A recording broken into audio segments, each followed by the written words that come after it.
I'm just an honest guy. Yet I somehow ended up picking up a beautiful girlfriend. However, my girlfriend is deaf.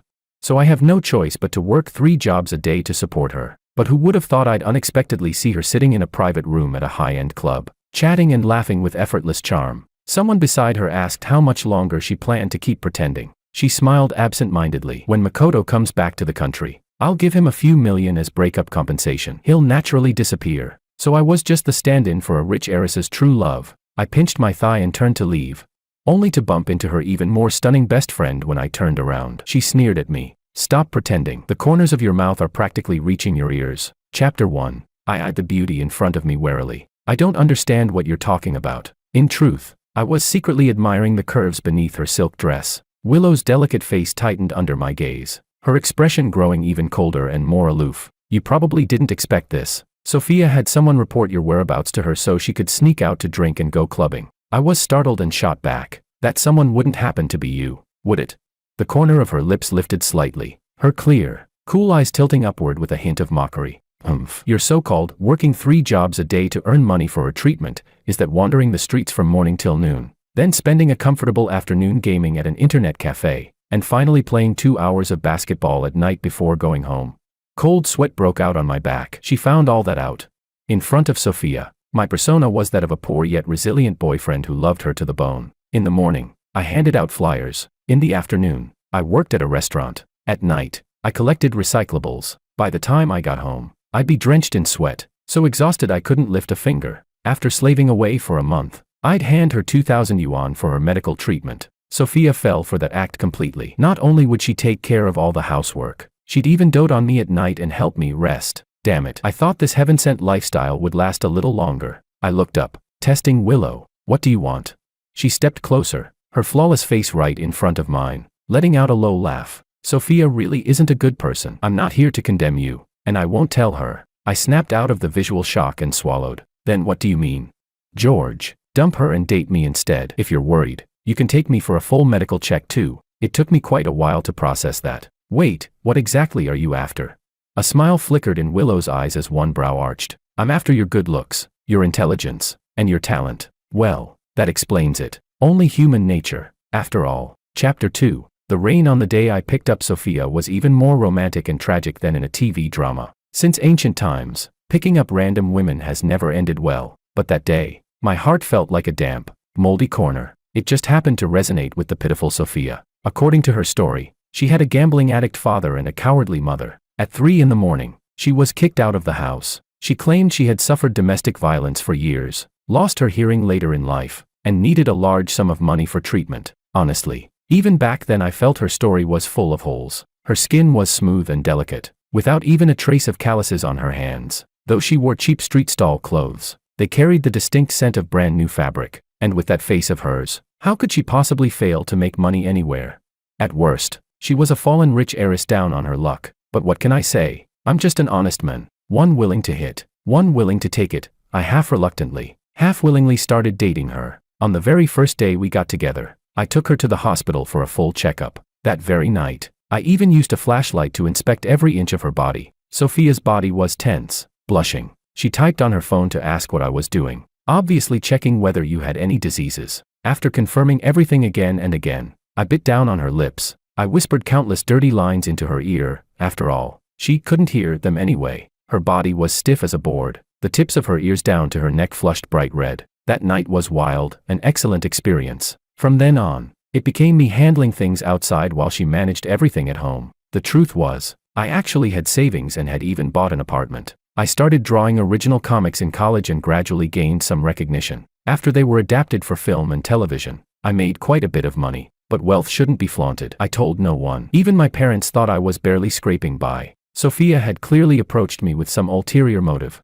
I treated it as a mutually beneficial exchange. But if she wanted me to give more, not a chance. After all, neither of us was exactly a good person. Chapter 3. By the time I got home, it was already late at night. The moment I opened the door, Sophia threw herself into my arms, wearing the loungewear I bought for her. Her eyes were red as she held up her phone. Why didn't you answer your phone? Do you know how worried I was? I was exhausted all over, lifting my lifeless eyes to scrutinize her. Her expression gradually turned confused, and she typed again. What's wrong? I lowered my voice. Miss Lou, did you have fun? How much longer are you planning to lie to me? Playing me, your stand-in, was it amusing? Sophia froze for a moment, then typed again. George, did you misunderstand something? My smile shattered, as if I had never truly seen this person before. I saw it with my own eyes at the club today. Are you still going to lie to me? After a long silence, she took a step back. Her expression was complicated, her voice slightly hoarse. In an instant, she transformed from a pitiful kitten into a reserved and aloof heiress. What were you doing at the club? See, even at a time like this. Her first reaction was to question me. My shoulders slumped weakly. I pulled a pale yellow envelope from my bag and threw it at her face. For the 1,000 yuan I earned for your treatment. Are you satisfied now? The envelope fell to the ground, revealing the corner of the cash inside. Her lips pressed tightly together, her pupils shifting slightly. Was it moved emotion or anger? I bumped past her shoulder and headed toward the bedroom. Sophia grabbed my wrist, her tone turning cold. I never intended to lie to you forever, right? Once your true love returns, the stand-in, can naturally get lost. I understand. I'll compensate you. The moment I heard those two words, I violently shook off her hand. Compensate? So in the eyes of you rich people, my sincerity can be measured with money, right? Then tell me, Miss Lou, how much do you think what I gave is worth? She lowered her eyes and said nothing more. I pointed toward the door. Now, please leave. After entering the room and locking the door, my expression instantly changed. I must have played the devoted, honest guy pretty well just now, right? I wonder if she'll give a bit more. Not long after, I heard the sound of the front door closing. She had left. I hurried out. Sure enough, there was a bank card on the coffee table. A note was pressed beneath it. There's 10 million in the card. Take good care of yourself from now on. 10 million. A full 10 million. As if she had timed it perfectly. Willow called me. She's gone. Right. I'll come help you move. I was speechless. Isn't that a bit rushed? Willow's voice was soft and meaningful. You wouldn't want her to regret it, would you? Move immediately. Chapter 4. A few days later, I held her medical examination report in my hand, my expression slightly dazed. So, we're together now. Willow sat on the sofa reading documents. She didn't even lift her head when she heard that. Otherwise, I muttered, shouldn't we at least get to know each other first? Even Sophia and I didn't move this fast. Hey, you call that plastic relationship of mutual deception, getting to know each other? Hey, don't talk about my former cash cow like that. What do you want to know? I studied abroad, came back to inherit the family business, had one relationship, clean private life. I'll give you 500,000 a month. Anything else? I was speechless. No, I could have just taken the money and disappeared, but Willow was truly the most beautiful woman I had ever seen in real life. For honest men like us, our downfall is always the word lust. As for why she chose me, someone with nothing but looks and talent, I didn't care that much. At most, she had some unspeakable motive, just like Sophia. Maybe her hobby was cuckolding her best friend. Or maybe she also liked that so-called true love and wanted to recycle the stand-in. But she gave me 500,000 a month, far better than Sophia, who made me pay out of pocket. What more could I ask for? Of course, I should just thank the heavens for the gift. Willow stood up. Get some rest. It's late. She pointed in a direction. Your room is over there. I instinctively grabbed her arm, confused. We're not sleeping together. What? Going full platonic? Her arm instantly tensed. She tried to appear calm, but the redness at the tips of her ears betrayed her. It's too fast. This time, I let out a cold laugh. You know I'm a comic artist. You should know creators need proper outlets. Some people go to clubs. Some people watch gore films. I'm different. I prefer. As I spoke, my gaze drifted meaningfully over her figure. Could it be that you haven't dated all these years because? Suddenly, she leaned in, pressed her lips against mine, and pulled me down onto the soft sofa. Why not find out? Just as things were heating up, the doorbell rang. Sophia's voice came from outside. Sophia, I need to talk to you. Chapter 5. I panicked for a second and instinctively pushed her. Willow acted as if she were deaf, completely ignoring it. She wrapped her arms around my neck and kissed me even deeper. Her legs straddled my waist, an overwhelming sense of possession washing over me, accompanied by Sophia's urgent knocking and impatient calls outside.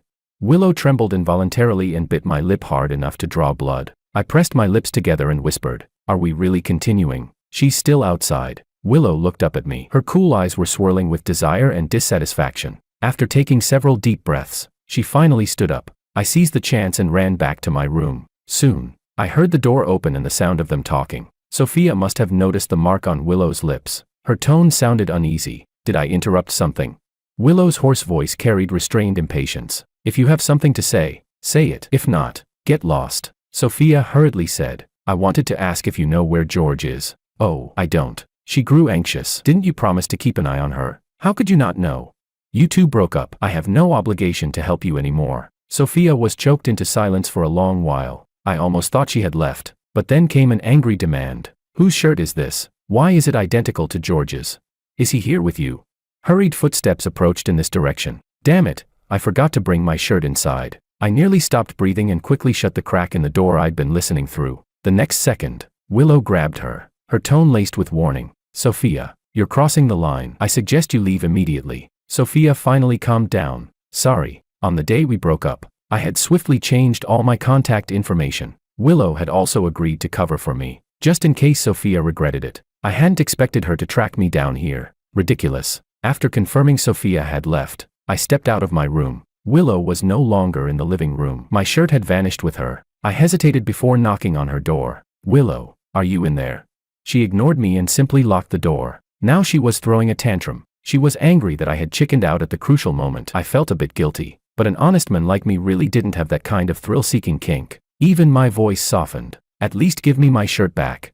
Soon, I heard the sound of the shower running inside. As my thoughts wandered, my cheeks gradually heated up. Back then, I had accidentally run into Sophia and Willow talking. When I asked about it, Sophia had lied, claiming Willow was a model trying to persuade her to go into the industry with her. Sophia said she had firmly refused, her kitten-like eyes glistening as she asked me for a reward. Naturally, I rewarded her thoroughly. Lost in the moment, I had caught a fleeting glimpse of Willow's breathtaking profile. Honest as I was, I had thought that once I broke up, I'd go to the club and persuade her to turn over a new leaf. Coming back to my senses, I slammed my fist against the door in frustration. It was all Sophia's fault. Chapter 6. I had a whole night of indescribable dreams. I walked out of my room the next morning with dark circles under my eyes, yawning non-stop. To my surprise, a lavish breakfast was already laid out on the table. It was clearly freshly made. I looked at Willow in astonishment. She was fully dressed, sitting there calmly drinking soup. She could cook. We tacitly avoided mentioning what happened yesterday and finished breakfast in silence. Just as she was about to leave, I suddenly spoke up. Where's my shirt?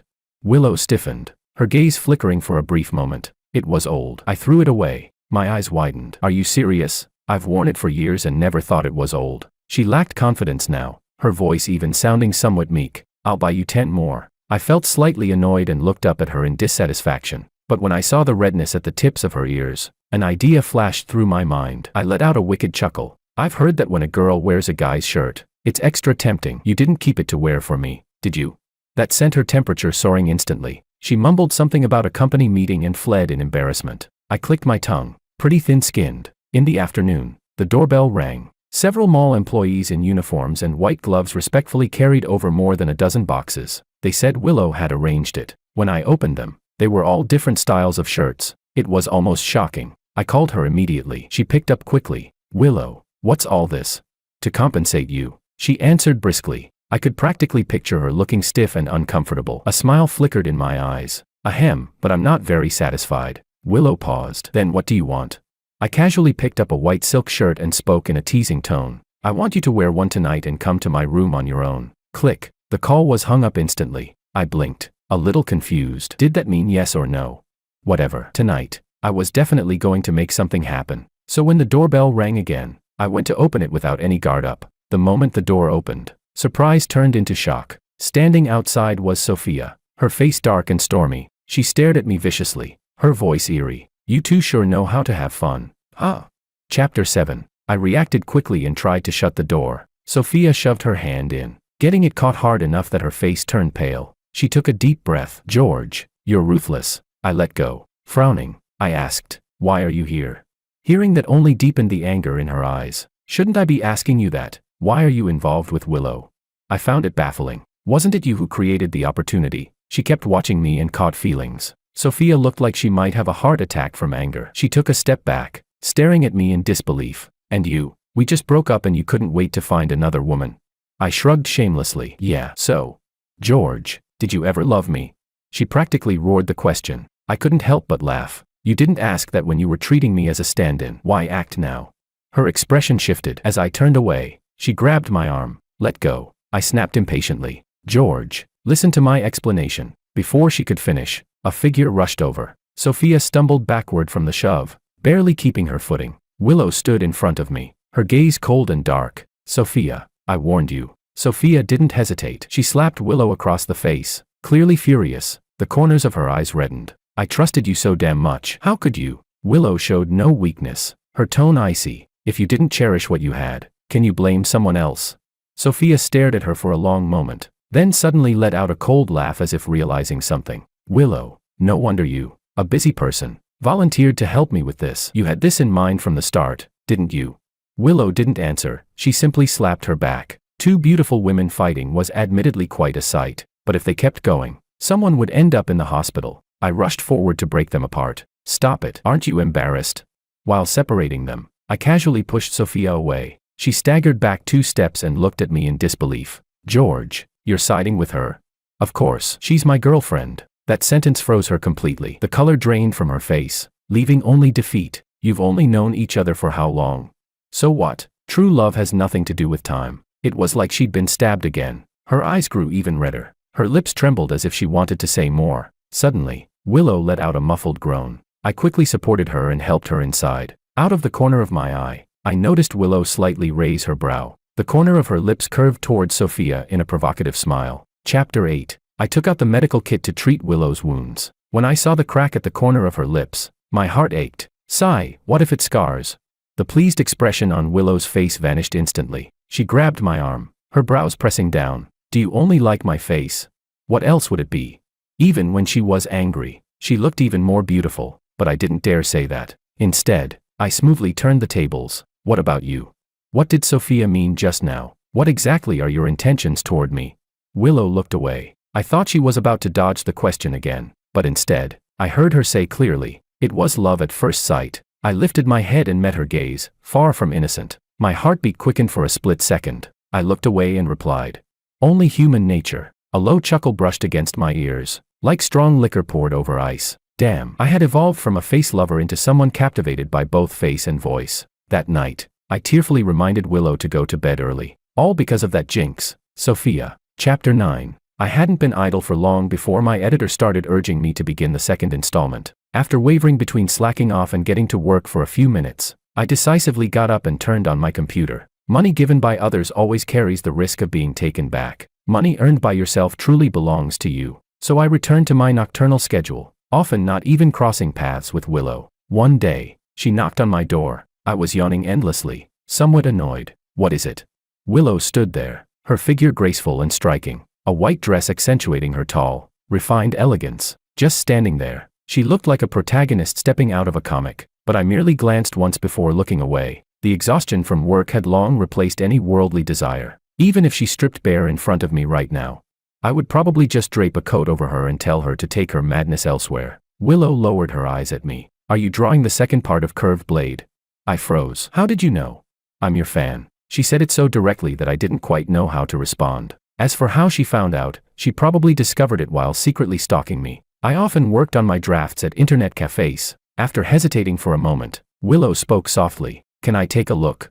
I looked up at her and noticed her entire ear was red. What kind of new flirting excuse was this? I held back a laugh. "Then come in. I'm unsure about a few details anyway. Help me take a look." I had only meant it as polite talk, but her insights genuinely surprised me. Willow was clearly very familiar with my work and style. Even the subtle details and small creative touches I designed, things most people overlooked, she could precisely catch and offer reasonable critiques and suggestions. Aside from my former online girlfriend, it had been a long time since I met someone who understood me like this. Too bad that one turned out to be a catfish. My previously foggy mind suddenly burst with inspiration. I pulled her into discussion until midnight. I had no memory of when I fell asleep. All I knew was that when I woke up, Willow was clinging to me like an octopus. She was sleeping deeply. Her brows relaxed. Her peaceful sleeping face was even more beautiful than any fairy tale princess I had imagined. I couldn't resist leaning in to kiss her. The movement was light, but she woke up instantly. Her usually cool gaze went blank for a moment when she saw me, as if her brain had short-circuited. "Willow, thank you." I grabbed her hand. Because of the momentum, I tipped backward, pulling her down so she ended up pressing against me. Willow let out a soft hum. I closed my eyes, expectantly waiting for the plot to continue. Instead, she pushed me away and sat up. "If you really want to thank me, come with me to a gathering." I laughed in disbelief. "That's it." Chapter 10. On the day of the gathering, Willow brought me to a familiar private room in the club. My feelings were complicated for a moment. They became even more complicated when I saw the man in the center who looked 60% like me. Sitting beside him was my ex-girlfriend, Sophia. She swept a cold glance at me, but the moment she turned to the man, her expression instantly softened. The man had fair features and an elegant, gentle temperament. He treated everyone with refined courtesy. Even toward me, the former stand-in, he remained perfectly polite, without the slightest trace of sarcasm. When others cast curious looks my way, he even stepped in to ease the tension for me. "Hello, George. I'm Makoto. You must be Sophia's boyfriend." Truly impressive. He raised his glass to clink with mine. Sophia stopped him gently and said in a soft, doting tone, "Makoto, drink less." But Makoto turned and rolled his eyes at her. "Who are you? Since when do you get to manage me?" Sophia froze in embarrassment, her face dark as the bottom of a pot. I couldn't help laughing out loud. She snapped her head toward me and glared. A few minutes later, my phone vibrated. Somehow, Sophia had gotten my new number and sent me a message. "What are you laughing at? Look to your right." On my right sat Willow. When I looked over, her gaze was resting gently on Makoto. Someone had placed a shrimp in his bowl. Willow casually and naturally picked it out of his bowl. "Sorry, he's allergic to seafood." No one thought it strange. It was as if this had always been their dynamic. Noticing my stare, she asked without any awareness, "Do you want it?" The air suddenly felt suffocating. I shook my head and looked down at the message again. It seemed I truly couldn't laugh anymore. Chapter 11. I made an excuse to go to the restroom. As soon as I stepped out, I ran into Sophia. Her slightly hoarse voice sounded near my ear. "George, do you really think Willow approached you without a purpose? Look up, look ahead." On the empty terrace, only Willow and Makoto stood together. They looked at the night view side by side, occasionally turning to glance at each other. The stars and night breeze were mere decoration. The intimacy in their eyes needed no explanation. "She's the one who cares about Makoto the most. She brought you here so you'd face reality. You're just a stand-in." My throat felt dry. "Sophia, what are you trying to say?" She paused. Her slender, fair fingers turned my face toward hers. Our eyes met. Every emotion was laid bare. Sophia's expression darkened instantly, a hint of panic surfacing. "George, don't tell me you've actually fallen for Willow." I shook off her hand. "What does that have to do with you?" She let out a cold laugh, though bitterness flickered in her eyes. "We were together for nearly 2 years. How long have you two even been together? How can you not feel even a trace of attachment toward me? George, do you even have a heart?" Sophia stepped closer, almost grinding the question out through her teeth. Her once obedient, clear kitten-like eyes were now an unnatural red. I scoffed, looking at her with ridicule. "What's there to miss about a relationship built on lies? Stop pretending. We both got what we wanted. No one gets to condemn anyone. Okay." She froze. For a split second, her swaying figure looked like an abandoned animal, on the verge of collapse. I stepped past her, about to leave, but Sophia grabbed me again. A scorching tear slid down onto my arm. "George, I miss you. Come back." "Okay. I'll give you money, any amount. Just don't be with her." I said nothing. I shook off her hand and walked away. Sigh. When would she understand? I'm not that desperate for money. I'm just hopelessly shallow. Chapter 12. When I realized I had started looking forward to chatting with Willow, not just craving her body, I grew troubled. Once feelings got involved, our mutually beneficial arrangement would no longer stay pure. Should I continue or retreat? Today, Willow made the decision for me. Maybe Sophia was right. Maybe she had brought me there as a warning not to fall for her. No wonder she wouldn't let me touch her. Turns out she was saving herself for her true love. After we got back, I claimed I felt dizzy and went to my room early. Soon, Willow knocked on my door. She had made me a sobering soup. "Drink this before sleeping. You'll feel better." I nodded and finished it in one go. "Thanks." She didn't move for a long while. I couldn't help glancing at her. "Is there something else?" Her lips pressed tightly together, brows unconsciously furrowed. It seemed she had mustered up courage for a long time before asking, "Why did you drink so much today?" My mind instantly turned into chaos. I didn't know how to answer. When I lowered my gaze, her slightly cold voice sounded beside me. "Was it because of Sophia?" "You're overthinking it," I replied. Willow was clearly dissatisfied with that answer. She picked up the bowl and turned to leave. That was how she showed she was angry. The best solution would have been to chase after her and coax her. But when I came back to my senses, I was startled. Since when did I understand her so well? Still, I didn't move. I wrapped myself tightly in the blanket and slept peacefully. I had already bought tomorrow's ticket to leave. There was no need to explain anything further. When I woke up, Willow was indeed nowhere to be seen. But breakfast was still warm in the kitchen. Heartless as ever, I finished eating and left her a note. I only dated you because I thought you were a model. Turns out you won't even let me touch you. Boring. Let's break up. Willow didn't seem like the clingy type, so I boarded my flight with complete confidence. The moment I landed, I saw someone I thought I'd finally escaped from. Chapter 13. Are you stalking me? Autumn had already arrived, the air turning chilly. Sophia walked toward me in a gray trench coat. She avoided my question, her brows and eyes filled with delight. Since you two broke up, can I pursue you again? I dragged my suitcase toward the exit. Sorry, I don't go back to my exes. Sophia forcefully grabbed my luggage. I'll give you a ride. It's on the way. Sophia, do you not understand human language? I rarely lost my patience like this. She smiled at me, but her eyes seemed covered in a layer of mist. I understand, but what can I do? I don't want to let go. When you make a mistake, you apologize and make amends. George, at least give me a chance. The driver I'd booked arrived and honked at me. I snatched back my suitcase and left. After I got into the car, the driver glanced at the rearview mirror and chuckled. Kid, fighting with your girlfriend?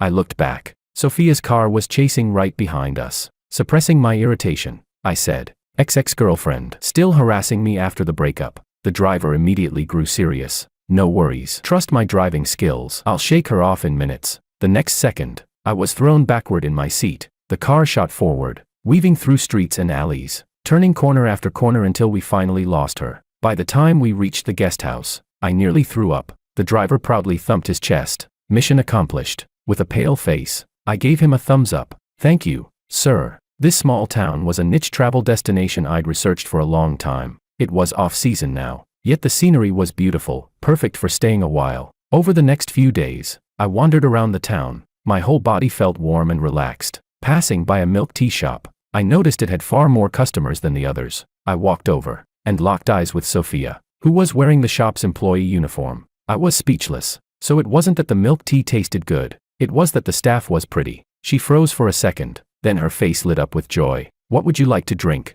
For a moment, I felt dazed. It was as if I saw the old her again, obedient, well-behaved, always brimming with enthusiasm. I looked away and turned to leave. Chapter 14. From that day on, I saw Sophia everywhere, handing out flyers in the morning, making milk tea in the afternoon, volunteering in the community at night, even picking up trash. Wasn't she copying my old persona? She wiped the sweat from her forehead, breathing slightly hard. So this is how hard you had it back then. I'm sorry. I glanced at her, my tone light. It wasn't hard. Under her complicated and moved gaze, I smiled faintly. After all, I never actually did any of that. Sophia's face filled with question marks. After that day, I stopped going out. When I woke up and headed downstairs for breakfast, I accidentally knocked off a new tenant's sun hat at the corner of the stairs. I quickly picked it up. Sorry about that, George. His delighted voice made me freeze. I looked up at him and went numb. Wasn't this supposed to be a niche tourist spot? Why was everyone I knew here? Makoto was enthusiastic and insisted on treating me to a meal. Didn't expect to run into you here. What a coincidence. Came alone. I felt awkward and answered vaguely before changing the subject. You here alone too? He scratched his head, lips pressing together shyly. No, I came with my fiancé. For a moment, my breathing stalled. Our seats were by the window, overlooking the street. Makoto pointed at a pastry shop. She's buying snacks for me over there. I followed his gesture. It was a beautiful, unfamiliar woman, carrying bags full of food, smiling gently. Then you and Willow. Before I realized it, the question had already slipped out. Makoto's eyes widened. Wait, you didn't misunderstand something, did you? Willow is my cousin. Didn't she tell you? I peacefully closed my eyes. All Sophia's fault. Chapter 15. That night, Sophia knocked on my door. George, let's talk. There's nothing to talk about. Fine, then I'll just sit here and not leave. After half an hour, she really showed no intention of leaving. I finally lost my patience and flung the door open. What exactly do you want? She was sitting on the floor, arms wrapped around her knees, paired with those bewitching kitten-like eyes. She looked pitiful beyond words, just like the day I first picked her up. Sophia reacted quickly and squeezed into the room. She hugged me tightly. George, let's get back together. Okay. At first I did treat you as a stand-in, but you and Makoto are completely different. I never truly saw you as him. Makoto said he looked down on me. He said what I did disrespected both you and him. He told me to ask my own heart. My heart tells me I fell for you long ago. I just refused to admit it. I was wrong. Can you forgive me this once? The more I struggled, the tighter she held me. Her burning breath clung to my skin. She played the innocent prey, luring me step by step. Gidge, didn't you like my body the most? You can do whatever you want, just don't leave me. Her soft, Seductive voice lowered gradually. She took my hand and guided it toward her chest. Then further down. I was stunned. Since when did Sophia become so bold? Before I could react, a familiar figure rushed in. Sophia was shoved back again, stumbling hard. Willow looked at her coldly. Wouldn't it be better to disappear quietly once you faded out? How did you even find this place? Heh, petty tricks are all you're capable of. You think deliberately making George misunderstand my relationship with my cousin would let you sneak back in? Dream on. I looked at Willow. She seemed slimmer these days. Her white dress was wrapped tightly around her, but during the scuffle, the lace edges of her lingerie briefly showed. Sophia's face darkened as she cursed.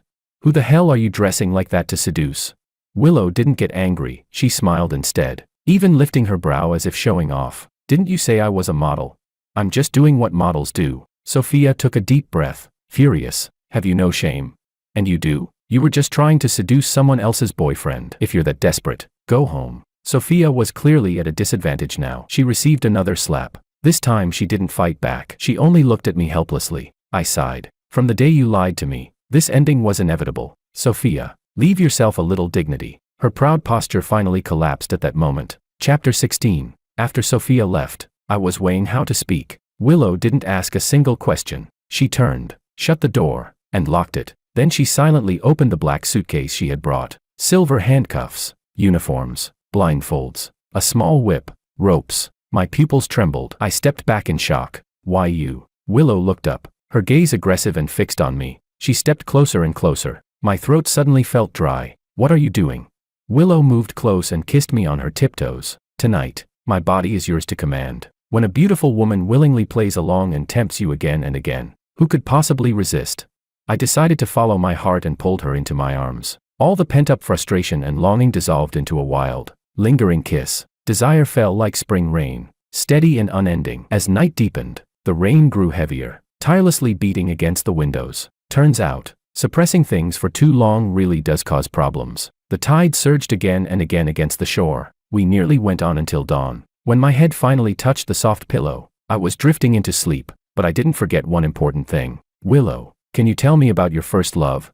Her hand paused in my hair. Her voice still carried a faint huskiness. He said I was a liar. So he dumped me. Willow buried her face in my neck, her voice muffled. I've never seen someone so unreasonable. Being born into a good family wasn't my fault. My feelings were complicated, half amused, half inexplicably sour. Chapter 17. Makoto is also a comic enthusiast. The reason he and Willow are so close is because they share the same hobby. He even told me that he had known about me for a long time, long before now. Back in my freshman year, I had an online girlfriend. My drawing style was still immature then, but she was my die-hard fan. After we added each other, we chatted every day. When you meet someone whose thoughts and soul align with yours, it's hard not to fall for them. Naturally, we got together. The day she suggested meeting in person, I learned about her family background. A wealthy family in a city, studied at a prestigious university abroad, planned to return home to inherit the family business after graduation. Especially when she mentioned her grandfather grew tea leaves and wanted to send me some. I instantly snapped out of it. Wasn't this obviously a tea scam setup? First, what rich second-generation heir has nothing better to do than start an online romance?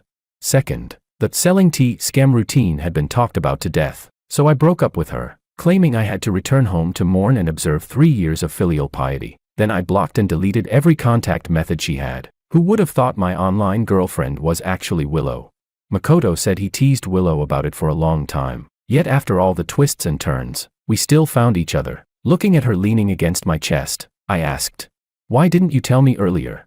Willow was silent for a moment. "I knew you were only attracted to my body. I wanted you to get to know me. Trust me, little by little. George, we have a long time ahead of us. There's no rush. I love you." She kissed my cheek reverently. My eyes felt slightly warm. Dawn broke. I reached out and pushed open the window. The rising sun leapt from behind the mountains, slowly climbing upward. This was the first sunrise we watched together. In the future, there would be many more. Chapter 18. After returning to a city, nothing had changed, yet everything felt different. For example, Makoto and I became good friends. For example, Willow and I went from 2 rooms to 1. Sophia never disturbed me again. She joined the company on her own initiative, shedding her former aimlessness and becoming mature and steady. Whenever her recent situation came up in conversation, Willow's gaze would carefully scan every inch of my face, not missing even the slightest micro-expression, afraid I might show a hint of nostalgia. especially on the day I proposed to Willow. Sophia sent me a message. If you regret it,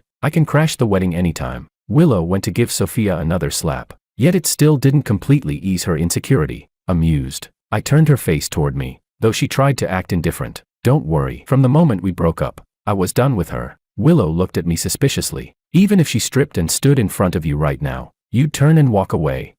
My speechlessness was misinterpreted as guilt, so I picked her up over my shoulder and carried her toward the bedroom. We went at it back and forth the entire night again. The next morning, she faced away from me, her long dress wrapped tightly around her, as if she hadn't been the one who lost control the night before. Looking at the bite marks on my chest, I protested weakly.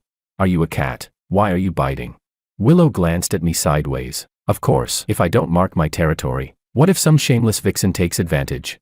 I wrapped my arms around her waist from behind. Willow, I love you. Her body stiffened instantly at those words. All her anxiety and insecurity slowly melted away. Willow turned and threw herself into my arms. She buried her face in my neck and inhaled deeply, almost greedily. After a long moment, I heard her whisper a single word into my ear. Meow.